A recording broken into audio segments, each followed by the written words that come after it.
सल्लु अलल हबीब सल्लल्लाहु तो मैंने 2 शर्तें रखी थी मेरे भाई, अकेले आना है, कैमरामैन साथ ले आओ, दूसरा सिर्फ अकीदे पे बात होगी। और आप उसकी वो पहली वो, अब मैं वो चोरों वाली तो लफ्ज मैं इस्तेमाल नहीं करता, जो 5 मिनट की वीडियो में 10 कटिंग्स हैं, उसके अंदर आप देख लें, उसने आते ही क्या कि यहाँ का ये मौलाना मेरा रैप है और 6 बंदे मेरी तरफ से होंगे।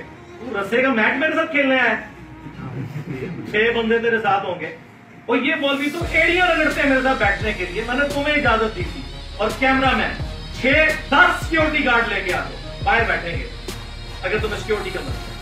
मौलवी के साथ ही मैं बैठूंगा। तुम्हें कहा था क्या बंदा चैलेंज आजा बच्चा जिस फोरम में, अभी तो मैं आगे इंशाल्लाह क्लियर करता हूं ना ये जो ताहिर शरीफी के बारे में, ये इनका रैप बन के सामने आया है और झूठ बोला है इसने कि मेरी बात होगी फलां से फलां से फलां से।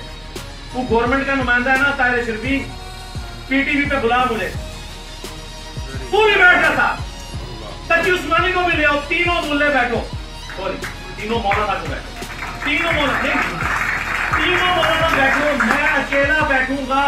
खुदा की कसम क़यामत तक के लिए जो बंदियत का जनाजा ना उठा वहां से, तो तुम लोग देखना। और इनको पता है, सुभान अल्लाह, अल्लाहु अकबर, अल्लाहु अकबर।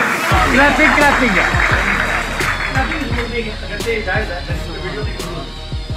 कि जिस तरह अमेरिका जाते हुए ना ये अफगान वार हमारे ऊपर मुसल्लत करके चला गया ना, ये रात के अंधेरों में चोरी की तरह वीडियो बना के यहाँ के 6-7 मुल्ले मेरे ऊपर मुसल्लत करके जा रहा था और उनके नाम ले रहा था।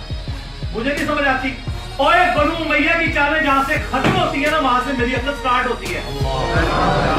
मौला अली को जंग सिफीन में धोखा दिया था ना, मोहम्मद दूसरी दफा सुराग से नहीं चला जाता। तुम लोग क्या समझते हो मुझे? डंगरों वाली अप्रोच के लिए भी भाई एक वीडियो चढ़ा देते, किस पे चढ़ाते?